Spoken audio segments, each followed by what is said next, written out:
Scipio Africanus, the man who defeated Hannibal. The wind carried the dust of Zama across a silent field. It was 202 BC, and two armies stood facing each other under a hard African sky. War elephants shifted in restless lines. Roman soldiers waited, shields steady, eyes fixed ahead. And somewhere beyond that line stood Hannibal, the man who had once made Rome tremble. Scipio did not move. He had studied this moment for years. Every mistake. Every victory. Every fear. Now, at last, the war that had begun before he was born stood on the edge of ending. Around him, men breathed slowly, as if afraid to disturb history itself. If he failed, Rome would fall again into terror. If he succeeded, the world would change. And in that stillness, before the first command was given, one question hung in the air: how had a young Roman, once surrounded by defeat, come to stand here, ready to face the greatest general of his age? The world often remembered this story in simple terms. A brilliant Roman general defeated Hannibal and saved his city. It sounded clean. Almost inevitable. But that version missed the truth. It ignored how close Rome had come to collapse. It overlooked the risks Scipio took, risks many Romans feared. And it forgot that victory at Zama was not only about strength, but about understanding the enemy better than anyone else dared. This story revealed three things rarely told. How Scipio learned from Hannibal instead of just fighting him. How he changed the rules of Roman warfare itself. And how his greatest victory carried a cost that Rome never fully understood. So the real question was not simply how Scipio defeated Hannibal. It was this: did he save Rome, or transform it into something entirely new? To understand that answer, the story began long before Zama, in a world already shaking. By the late 3rd century BC, Rome was no longer a small city. It had become a rising power across Italy, driven by discipline, ambition, and an unshakable belief in its own destiny. At its center stood the Senate, Rome's ruling council, made up of powerful families who controlled war, law, and policy. But beyond Rome, another power watched closely. Carthage. A wealthy empire built on trade, ships, and influence across the Mediterranean. Where Rome conquered land, Carthage controlled the sea. The two powers had already clashed once. And neither had forgotten. Ordinary life in this world was harsh. War was constant. Survival depended on loyalty, to family, to city, to command. A single defeat could destroy generations. A single victory could raise a name into legend. Then came a man who changed everything. Hannibal Barca. He crossed the Alps with elephants, an act so daring it seemed impossible. He entered Italy not as an invader, but as a storm. At battles like Cannae, he destroyed Roman armies with terrifying precision.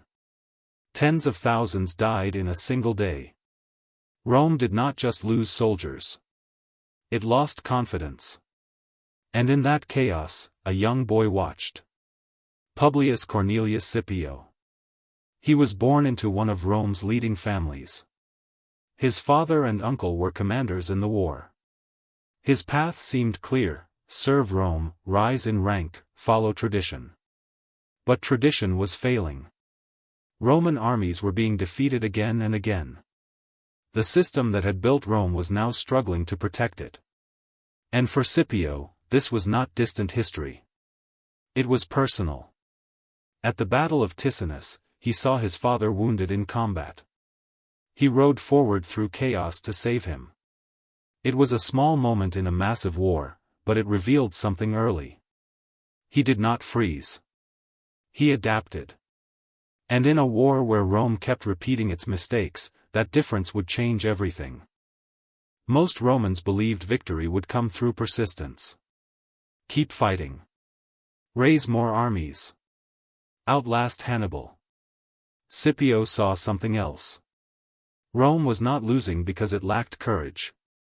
It was losing because it refused to learn. His first real test came in Spain. Roman forces there had suffered defeat, and morale was low.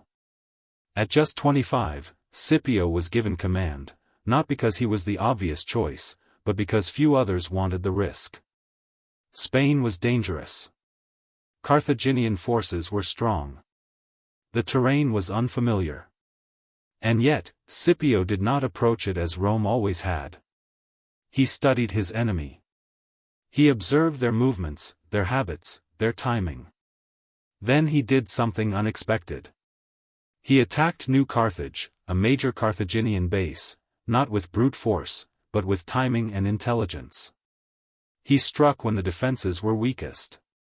He used local knowledge of tides to breach the city. It was not just a victory.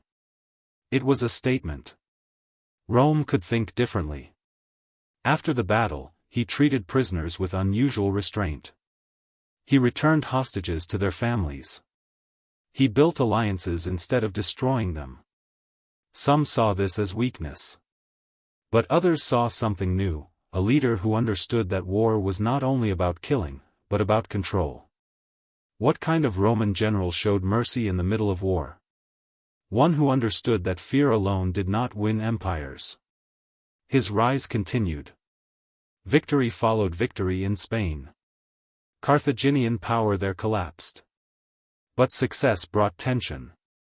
In Rome, many senators grew uneasy. Scipio was young. Too confident. Too independent. He did not follow the old ways closely enough. And when he proposed his boldest idea, resistance grew stronger. He wanted to take the war to Africa. Instead of chasing Hannibal in Italy, Scipio planned to attack Carthage itself. Force them to recall their greatest general. Change the battlefield entirely. The Senate hesitated. Some opposed him openly. But Scipio persisted. He gathered support. He trained his army with precision. And finally, he crossed into Africa. Everything now moved toward a single meeting. Hannibal returned. For the first time, the two commanders stood on the same field. One had spent years destroying Rome. The other had spent years learning how to stop him. Before the battle, they met. Ancient sources suggested that Hannibal spoke of fortune, how power rises and falls. He warned Scipio that victory could change as quickly as the wind. It was not fear. It was recognition. Two minds, both aware of what was at stake. And then came Zama. Scipio arranged his troops in a way Rome had never used before. He created open lanes in his formation, allowing Hannibal's elephants to pass through without breaking the lines. Trumpets sounded, frightening the animals and turning them back into their own ranks. It was not brute strength. It was preparation. When the main armies clashed, Scipio's forces held steady. His cavalry, led in part by Massinissa, a Numidian ally, struck from the sides and rear. Hannibal's formations, once unstoppable, began to break. And slowly, the impossible happened. Hannibal lost. Rome had finally defeated the man who had haunted it for years. The war ended. Carthage was forced into submission. And Scipio earned the name Africanus. It was a victory no Roman before him had achieved. But victory carried its own cost. At the height of his power, Scipio returned to Rome not as a servant, but as a symbol. His success challenged the balance of the Republic. Some admired him. Others feared him. Had he become too powerful? Accusations followed. Political enemies questioned his actions, his wealth, his loyalty. The man who had saved Rome now stood under suspicion from the very system he defended. He did not fight back in the way many expected. Instead, he withdrew from public life. It was a quiet ending for a man who had changed history. He spent his final years away from the center of power, in a kind of self-imposed exile. No grand ceremony marked his death. No final command. Just silence. And yet, his influence did not fade. It spread. Without Scipio, Rome might not have survived Hannibal's invasion. Without his methods, Roman warfare might have remained rigid, predictable, vulnerable. He showed that victory required adaptation. That even the strongest traditions must change or break. That understanding an enemy could be more powerful than simply resisting them. But history did not always judge him fairly. Many remembered Hannibal more vividly, the invader, the genius, the threat. Scipio, the man who stopped him, often stood in his shadow. Why? Perhaps because his victory ended the drama. Perhaps because Rome preferred stories of danger over stories of resolution. Or perhaps because Scipio changed Rome in ways that were harder to see. He made it more flexible. More strategic. More willing to look beyond its own traditions. In time, that transformation would carry Rome far beyond Italy. It would shape an empire that stretched across continents. But it also planted seeds of tension, between individual power and the state, between innovation and tradition. So what did Scipio truly achieve? He did more than defeat Hannibal. He redefined how Rome fought, how it thought, and how it saw itself in the world. Without him, Rome might have remained a regional power, broken by a single war. With him, it began the path toward becoming something far greater, and far more complex. And yet, his story ended not in triumph, but in distance. A man who saved his city, and then stepped away from it. So the final question remained. Was Scipio Africanus the perfect Roman hero, or the beginning of a new kind of power Rome did not yet understand? History offered no simple answer.